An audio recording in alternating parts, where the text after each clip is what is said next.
Hi, everybody. This is Alan. Get that light going. Um, this is Alan just talking, and I was talking about implants again, and or direct energy weapons, and whether what people have with your target individual. Um, it's weird how they made this technology to mimic exactly what it sounds like. You'd think a crazy person hearing voices or V2K or shocks. But they went right down the line to the point of having actual implants because they are using this technology in our operations today. But they needed somebody to be the guinea pigs to see um, what would work. And they didn't want to pay people in case there would be lawsuits, in case somebody died, or if somebody had bad effects, they just wouldn't tell them, and hopefully that person would die, or kill themselves. And if that happened, then they wouldn't have to pay fines. They wouldn't have to, unless they got caught. So they just, without a person's consent in the hospital for something else. In my case, I had broken my arm in football. And I broke my arm in football. And they had decided to, well, this guy's nobody. He hasn't gotten in trouble. He's 13, 14 at the time. And so let's try him out. And so they broke my arm. They fixed my shoulder and arm, but then I woke up, and evidently in that time in Dallas at the hospital, they had somebody went in there and put some kind of an implant on my side because I had always, for over 35 years now, 30 years that it's been prevalent, lived with a chronic side pain right here constantly, a constant chronic side pain. And I went to my doctors and my family doctor, and he sent me to specialists in Salem and OHSU, and went up to specialists, and they couldn't give me an alleged answer. But then this whole thing started happening with and I was on OxyContin for 9 years and methadone for 9 years, and then this whole thing started happening where all the methadone and all the people and the changing medications in 2016 when there was the opiate fallout from doctors. Anyway, and then that's when all this other stuff started happening at the same time of the changing of medications to find anything that would work. So that's traumatic. And to have that go on at the same time as this target individual program with the psychological, the sounds coming from underneath the walls and underneath the floors. And again, I have no history of hurting anybody, doing anything wrong to anybody. I never did anything, but they just decided to make that as the time um, to just fuck with somebody, really. And so this was the best time for them to do it, I guess. And so they decided to go ahead and do this at that time. And spilled my coffee. And they used this as the window, hoping that I would kill myself. In my entire years, I've never tried any of this stuff, but all this negative stuff, people looking at me with their phones and dialing and this and that, and the cars doing their thing, and people walking. I didn't know what it was at the time. And I actually did the whole thing, jumped out the window, the whole arms and, slit and everything. And never in my life did I ever. But then all this weird behavior started happening. And then that happened. And then I survived it. But then I went to work the next day, and all these people evidently knew what was happening, but nobody's told me anything. They just hoped that I would die, and then they would get the federal money, or at least the pressure of me finding out what it was really going on. They were just hoping that I would die and not find out um, what they were up to all these years. The medical money, the federal money from the hospitals, if that's what it was, or the doctors that got money, who knows?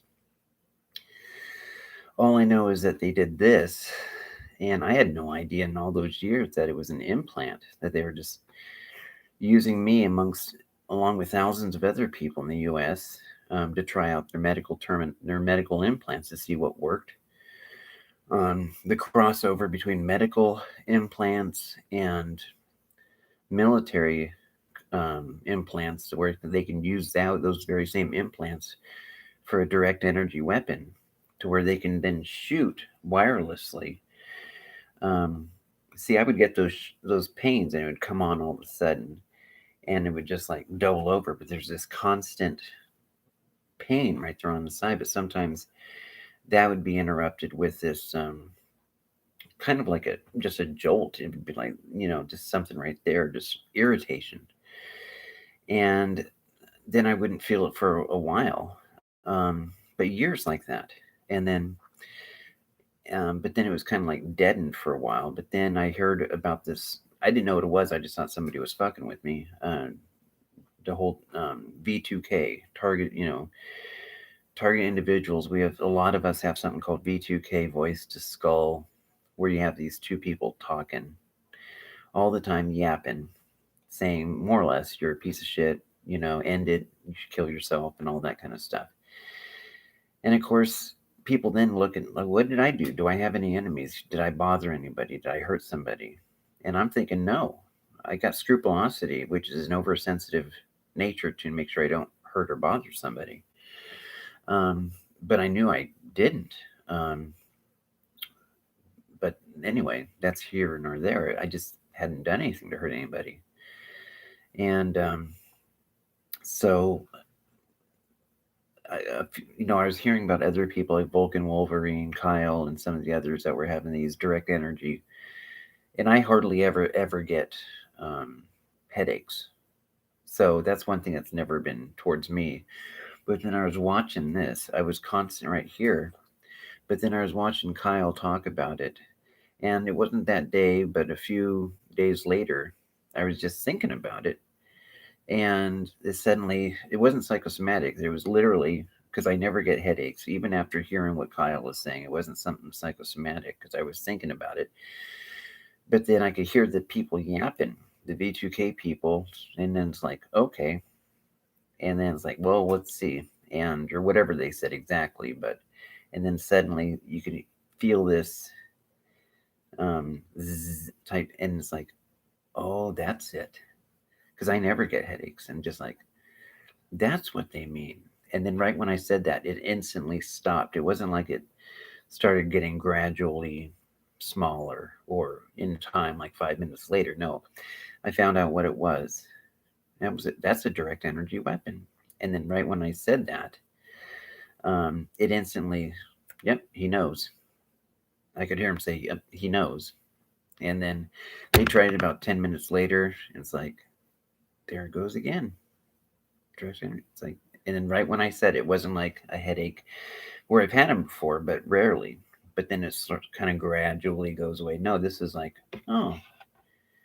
And then it's like, just like, then it stopped, and it's like, direct energy weapon. It's like, and it stopped. And it's just, and I could hear the guy say, just like that. It's like, I found out what it was. And then about a day or so later, they were doing that to my side. The exact location, that feeling, I don't know the best way to describe it as a buzz, but a painful, right in the very location, like before I knew what it was. And then it would stop, just like, and it's like, oh, that's what it was all those years. And direct, and then stop right on. It's like direct energy weapon. And then it was like, first time in the brain, and now right on the side.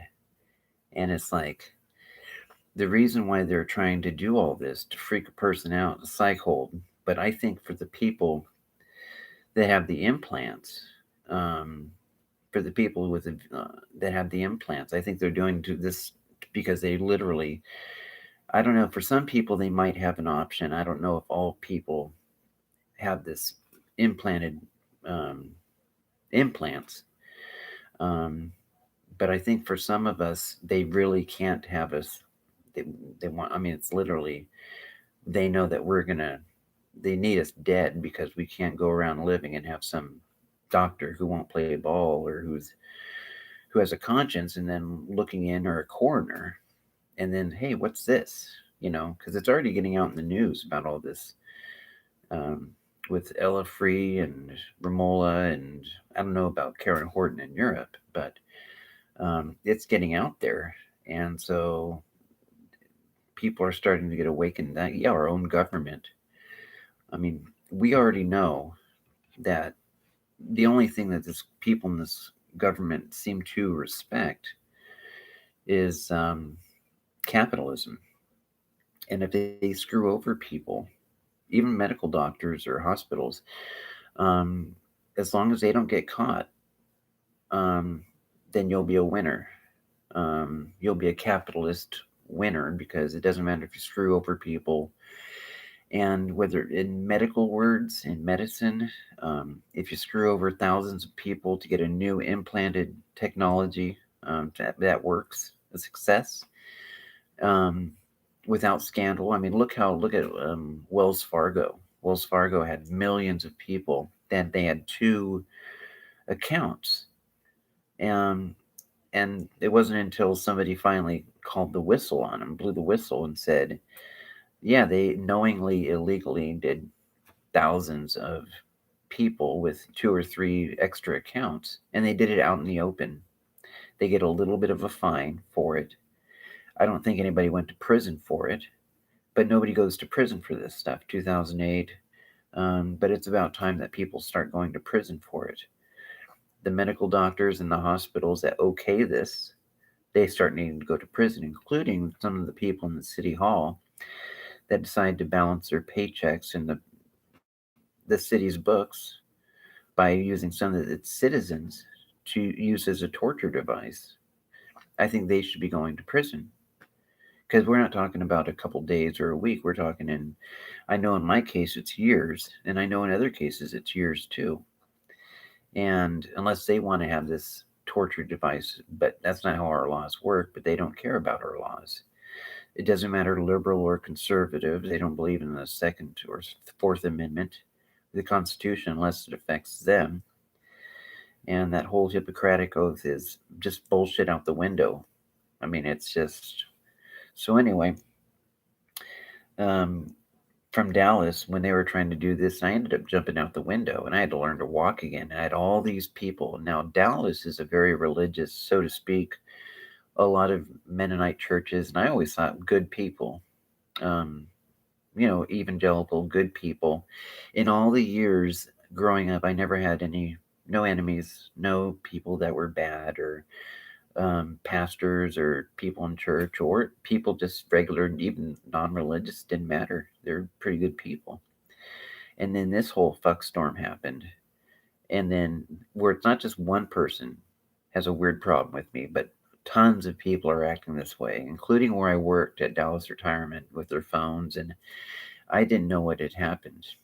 And then somebody had told me when I got hired again at the place, it's like, there's a lot of people watching what you do. And I didn't understand what they're talking about. A lot of people watching what you do, and just like, because they were in on it. And I had no idea. I just knew what I went through, but I was always really quiet.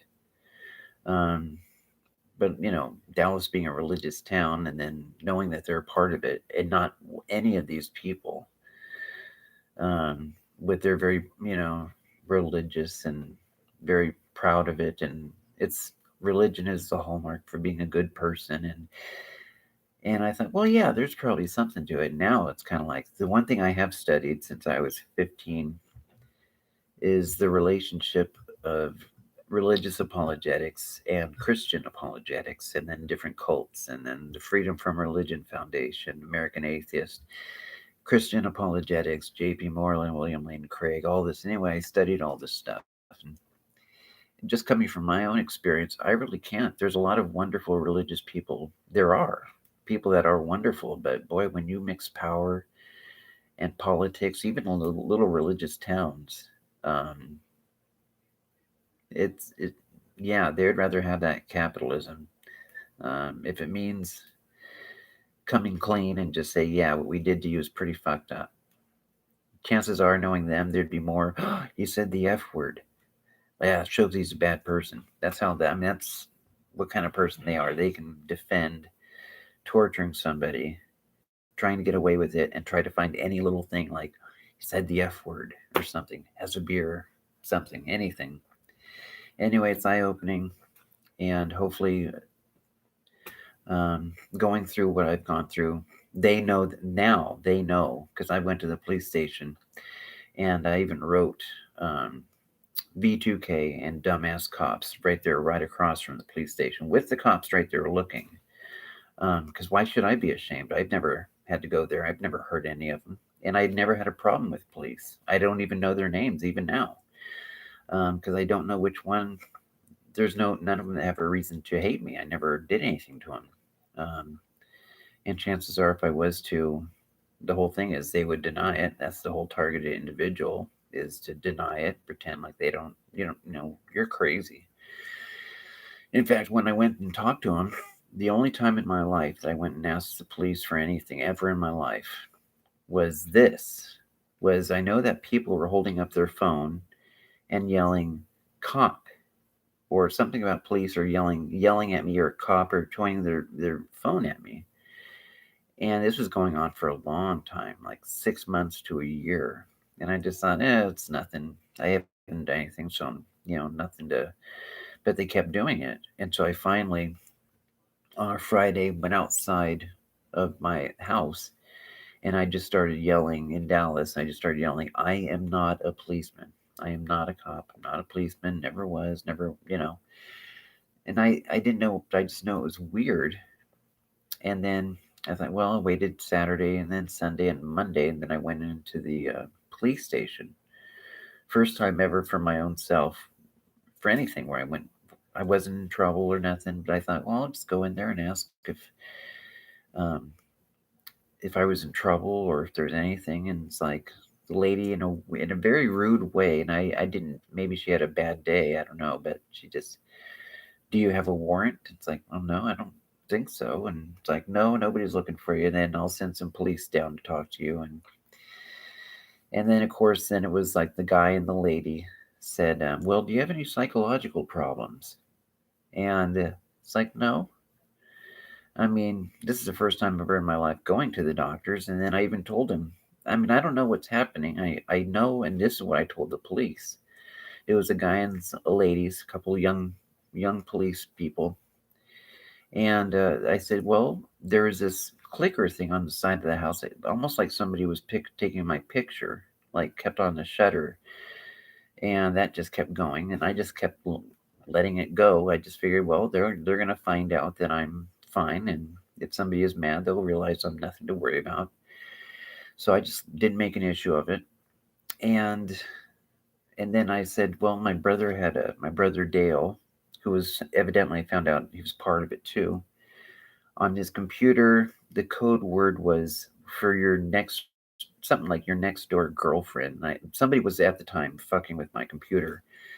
They were taking the clicker on it and then closing it and then having it move by itself and then move here, move there, and I wasn't touching it. And then it would act like a little eyeball or something and then blink, and then it was weird. I'm not a computer person, so but just acting weird with it. Anyway, so I thought Dale was asking, and then it said FBI surveillance van on the Wi-Fi. You look at Wi-Fi and it has the different things, and it said FBI surveillance van. And I asked my brother Dale, it's like, look at this. Why does it say FBI surveillance van? And he goes, oh, that's just teenagers. Teenagers are, that's what they do, and they're just playing. And I go, well, isn't it illegal for people to impersonate an officer of any kind? It's illegal, isn't it? It's like, yeah, but it's not a big deal. It's people do it all the time. And then after that was going on, and then for some weeks and months, then I could hear this music. First it was music, and then somebody was had bought in our place, our apartment, house, whatever. And so we had to clean up the house, and people would come in to go through the house. And I gave them some privacy. I didn't want to hound them, so I just let them do their thing. And then I came back, and they were guys and pretty in shape and all that, and I didn't know who they were or anything. So anyway, so the FBI servant, no, they're nothing, and then that thing still kept clicking, this shutterbug thing. So, and I thought, well, somebody's fucking with me, computers, or it's just I know somebody's fucking with me. The shutters and all this, the FBI surveillance thing, and then I went and talked to the police, and he goes, well, maybe it's psychological. Do you need counseling? And it's like, no, it's just something legitimately weird going on. And so on Dale, my brother's computer, his thing was, well, this is in regards to your dumbass next door girlfriend. Now, he was my roommate, and it put girlfriend in quotations. And I thought, well, somebody's fucking with me. And so if guys being guys, if they want to make fun of somebody, they'll call them a girl or something to not give it away. But what would their password be? They'd probably call a person a dumbass. So I put that in my computer to see why it was blocking, why I couldn't get through in my computer. And suddenly I put dumbass 2, and that opened everything up. So that was their word for me. And anyway, so that didn't help. I thought I went to the police thinking that they would help. I didn't know about targeted individuals. Um, and then I went, so nothing. And then I got home. Right when I got home, there's a call from the psychological counseling from Dallas, Oregon. I didn't call them. They left a message. And then on Tuesday, I um, came back. Well, I went to work, and then on Tuesday, I tried the wrist thing because I realized I wasn't going to get any help, and but that didn't work. So I ended up my brother Dale, who I didn't realize at the time was part of it. He came by, and I cleaned up all the blood and everything, and he goes, "Oh, well, that's a shame." And it's like I didn't tell him what had happened. He just says, "Oh, well, I'm surprised there's some, I could see all the blood. I could see all the blood there."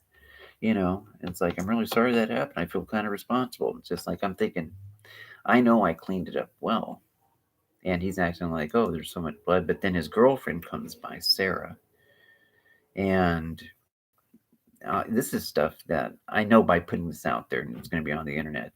It's not going to, but I have never done this before in my life, ever. But then this Dallas Police Department, the hospital, this whole thing, my own brother and the town of Dallas did this, and I never did know what was going on. So I know this could haunt me in the future but it's more important that I put this out there in case other people are going through it and they get some help. So I might look a little funny, but the truth of the matter is you can be decent, law abiding, nice, whatever, and the police or somebody in your town can get the ball rolling, and suddenly you'll be this leper. Um, I don't care if it's a religious town or whatever, they can decide to make you feel like shit and decide to treat you like shit. And complete strangers will suddenly take their problems out on you and make you all suicidal. And then you realize you do some homework and you find out that's the purpose. That's why they're doing it. They're trying to torture you. And you are indeed what is called a targeted individual. And if you don't believe me, look it up. In 2011 and 2012, it was so prevalent and the pressure was building so much that the White House with Barack Obama, they had to do 2 symposiums, um, 2011 and 2012 at the White House on targeted individuals. And there's hundreds of people in there. So it's getting bigger now. And that's why it happened in Dallas to me, because they knew that it was building. So they did this to me around 2015, 2016. And then by 2018, we had an international conference of target individuals. This is after I found out what it is, and it happened to be in Portland, Oregon. And then now there's like 20 states in the United States that every year, August 29th, having these gatherings. So this shit's about to hit the storm. Now, I'm right. I'm talking about this at a time when we're having the coronavirus. So I think the whole thing's fucked up. And I think TIs need to watch out, because if there's ever a time where they could scoop up us TIs, because they already want to get rid of us, we know that. Um, then they can just leave us as one of the many people who get caught up in this illness. They can just take us apart and use us, and then have a few thousand other people just end up dying from this illness or radiate. I don't know if it's radiation or virus. I think it's a virus too, but we already know they're trying to get us as TIs, and they could use this illness as cover to take us targeted individuals out. So we need to watch out for that. All right. Anyway, if you have these things on your side or constant pain or electrical pulses, headaches, sometimes it's headaches, but sometimes we as TIs know that this stuff, they actually do this. They try it out on people to depopulate the world. They actually do want to depopulate the world. And for all I know, they might be using a virus to do it. I really don't know. But that's the results. We know as TIs are trying to get people to leave this world early. And it's in India, it's in London, it's in different countries. It's not just the United States. They sell this technology. And so now with this virus, we need to be extra careful. Okay, Edward TIs. Okay, I love you guys. And I'm going to try to fix the light here. It's a little dark, so I'll try to fix that. Anyway, keep your heads up, and I'll talk to you later, okay? Bye.